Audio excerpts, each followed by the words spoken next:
بسم اللہ الرحمن الرحیم۔ اللہم صلی علی محمد وعلی آل محمد۔ السلام علیکم ورحمۃ اللہ وبرکاتہ۔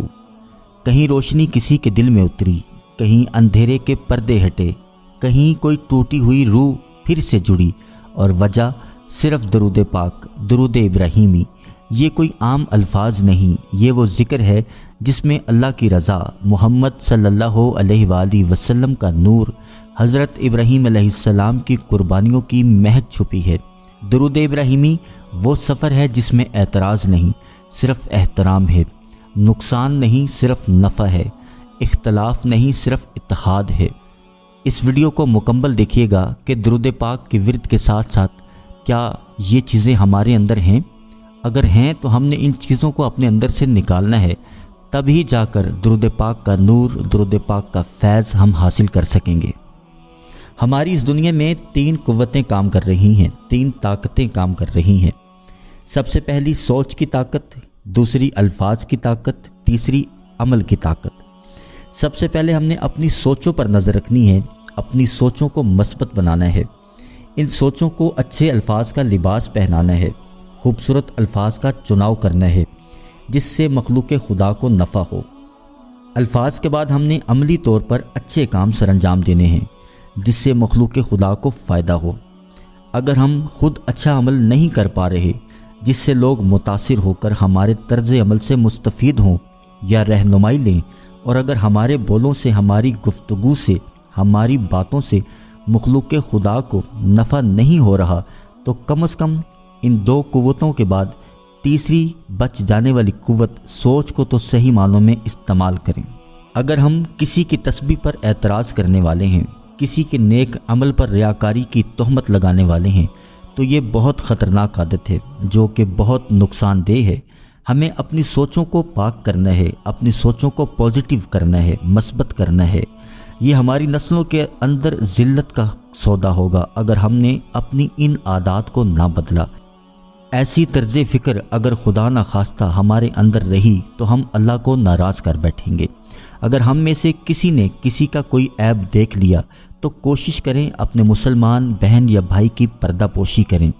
رسول کریم صلی اللہ علیہ وآلہ وسلم کا فرمان ہے کہ جو اپنے بھائی کی پردہ پوشی کرے گا، اللہ کریم قیامت کے دن اس کی پردہ پوشی کرے گا، اور جو اپنے بھائی کے راز کھولے گا، اللہ اس کے راز ظاہر کر دے گا، یہاں تک کہ وہ اپنے گھر ہی میں رسوا ہو جائے گا۔ اپنی طبیعت میں اس چیز کا ہمیں خیال رکھنا ہے کہ بلا وجہ ہم نے کسی پر اعتراض نہیں کرنا، اچھا کام کرنے والوں کی حوصلہ افزائی کرنی ہے، خدمت خلق کرنے والوں کا ساتھ دینا ہے، ان کے لیے راستہ کھولیں، ان کے ساتھ تعاون کریں۔ اگر ہم سستی، غفلت کی وجہ سے خود اچھا عمل نہیں کر پا رہے تو کم از کم جو لوگ اچھا عمل کر رہے ہیں ان کا دل نہ دکھائیں، ان کی حوصلہ شکنی نہ کریں۔ ایک ہے خود عمل کرنا، ایک ہے اپنے بولوں سے، اپنی تحریروں سے، اپنی تقریروں سے، اپنی گفتگو سے مخلوق خدا کو نفع پہنچانا۔ اگر یہ سب ہم نہیں کر پا رہے تو کم از کم اپنی سوچ کو تو مثبت رکھیں، کم از کم نیک لوگوں سے محبت کریں۔ نیک اور اچھے لوگوں سے محبت کرنے پر ہماری شخصیت میں نکھار آئے گا، ہمارے اندر اچھی عادات بلڈ ہوں گی، ہمارے اندر تقوی کا مزاج بنے گا، ادب کی طبیعت بنے گی، ہم اچھی راہوں پر، سچی راہوں پر چلنے لگیں گے۔ اگر ہم نیک لوگوں پر، اچھے مسلمانوں پر اعتراض کرتے رہ گئے تو ہم درود پاک کے نور سے، درود پاک کے فیض سے محروم کر دیے جائیں گے۔ اس لیے ان چیزوں کا ہم سب نے خیال رکھنا ہے، ان منفی خیالات، اعتراضات سے ہم نے بچنا ہے۔ ہم نے کسی پر الزام نہیں لگانا، ہم نے کسی پر تہمت نہیں لگانی، ہم نے کسی کی غیبت نہیں کرنی، ہم نے کسی کی عزت پر ہاتھ نہیں ڈالنا، ہم نے کسی کی کامیابی پر حسد نہیں کرنا، ہم نے کسی کی شان و شوکت سے نہیں جلنا۔ درود پاک کے ورد کے دوران درود پاک کی تسبیحات کے ساتھ درود پاک بھی پڑھیں، نماز بھی پڑھیں، تہجد بھی پڑھیں، اور اگر خدا نہ خواستہ اس کے ساتھ یہ عادات ہمارے اندر موجود ہیں تو ہم درود پاک کے فیض سے، نماز کے نور سے محروم کر دیے جائیں گے۔ ہمیں کسی سے حسد نہیں کرنا بلکہ اپنے بہن، بھائی، دوست کی کامیابی پر دل سے خوش ہونا ہے، اس کی خوشی میں شریک ہونا ہے۔ اگر کوئی نیک کام کر رہا ہے اس کی حوصلہ افزائی کرنی ہے، کیونکہ حسد کرنے والا دراصل اللہ کی تقسیم پر اعتراض کر رہا ہوتا ہے۔ کہ اللہ نے فلاں بندے کو یہ نعمت کیوں دی، حالانکہ وہ تو بہت بڑا گنہگار ہے، اس کا تو اخلاق بھی اچھا نہیں۔ ادھر ہم اعتراض کر رہے ہوتے ہیں، ادھر قدرت کی طرف ہم پر ہماری نسلوں پر رحمت اور کرم کے دروازے بند ہو رہے ہوتے ہیں۔ یہ سب اعتراض اور حسد کرنے کے بعد چونکہ رحمت کا سسٹم بند ہو جاتا ہے، تو جب ہمارے معاملات پھنسنے لگتے ہیں، ہمارے معاملات میں رکاوٹ آنے لگتی ہے، ہماری راہیں بند ہونے لگتی ہیں، تو پھر ہم حساب لگانے والوں کے پاس، استخارہ کرنے والوں کے پاس دوڑتے ہیں، وقت پر مسجد پہنچتے ہیں، ہر کسی سے دعاؤں کے لیے منتیں کرتے ہیں، وظائف کی طرف زور دیتے ہیں، پھر ہم تسبیحات پڑھنا شروع کر دیتے ہیں اور گمان یہ کرتے ہیں کہ ہم پر جادو کر دیا گیا، ہم پر بندش لگا دی گئی۔ لیکن ہمیں اپنے کیے ہوئے عمل پر اپنی منفی سوچ، اپنے حسد سے بھرے زہر آلود تیر یاد نہیں رہتے جو ہم نے اپنے بھائی یا بہن کے سینے میں گاڑے ہوتے ہیں۔ انسان الفاظ تو بول دیتا ہے جس سے کسی مسلمان بہن یا بھائی کو تکلیف ہوتی ہے، وہ اپنے بول کر بھول جاتا ہے، لیکن اللہ کے ہاں وہ ریکارڈ ہو چکے ہوتے ہیں۔ اس کے لیے بول سوچ سمجھ کر منہ سے نکالیں۔ پرندہ پنجوں سے اور انسان زبان سے جال میں پھنستا ہے، اس لیے اس زبان کا استعمال بہت احتیاط سے کریں۔ جب بھی زبان کا استعمال کریں خوبصورت الفاظ کے ساتھ کریں، جب بھی بولیں خوبصورت بولیں، خوبصورت سوچیں گے تو خوبصورت بولیں گے۔ ہمیں ایسا نہیں کرنا کہ اوپر سے اپنے بہن بھائی کی تعریف کرنی ہے، اندر سے حسد کی آگ میں جلتے رہنا ہے۔ یہ رویہ نقصان دہ ہے، اس سے ہمارے بھائی کا رزق، دولت، عزت تو کم نہیں ہوں گے، لیکن اللہ کے ہاں ہماری ویلیو بالکل ختم ہو جائے گی، کیونکہ لوگ تو چہرے دیکھ کر اندازہ لگاتے ہیں، لیکن اللہ ہمارے دلوں، اس میں پیدا ہونے والے گمانوں سے بھی واقف ہے۔ ہماری نیتوں پر اس کی نظر ہے، اس لیے نیت اچھی رکھیں، جذبہ سچا رکھیں، اپنی سوچوں کو پاکیزہ رکھیں۔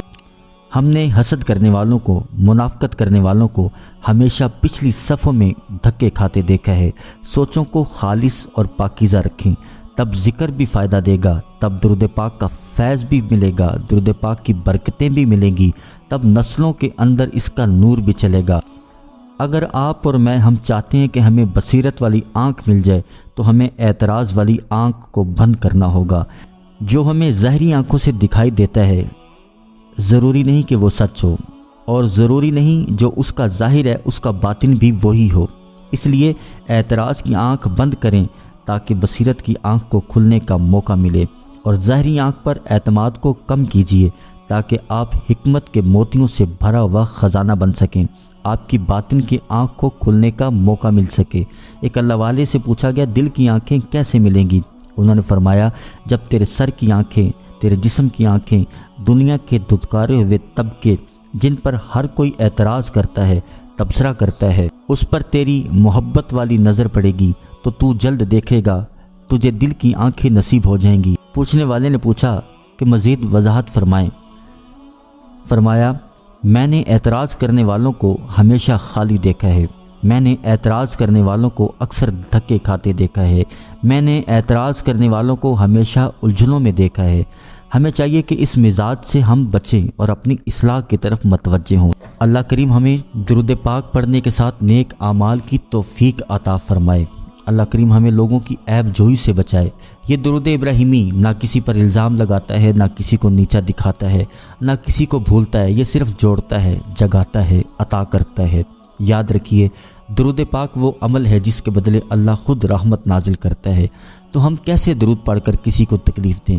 نہیں، یہ ذکر صرف خیر بانٹنے کے لیے ہے۔ جس دل میں درود ابراہیمی ہو اس دل سے بد دعا نہیں نکلتی، صرف دعا نکلتی ہے۔ اس زبان سے طنز نہیں نکلتا، صرف سلام نکلتا ہے۔ اور اگر تم درود کو دل سے اپناؤ گے تو پھر تم خود چلتی پھرتی رحمت بن جاؤ گے۔ درود ابراہیمی کشف، کرامت، قرب، سکون، یہ سب کچھ ہے، بس شرط یہ ہے کہ نیت صرف ایک ہو، کسی کو نقصان نہیں، سب کو نفع۔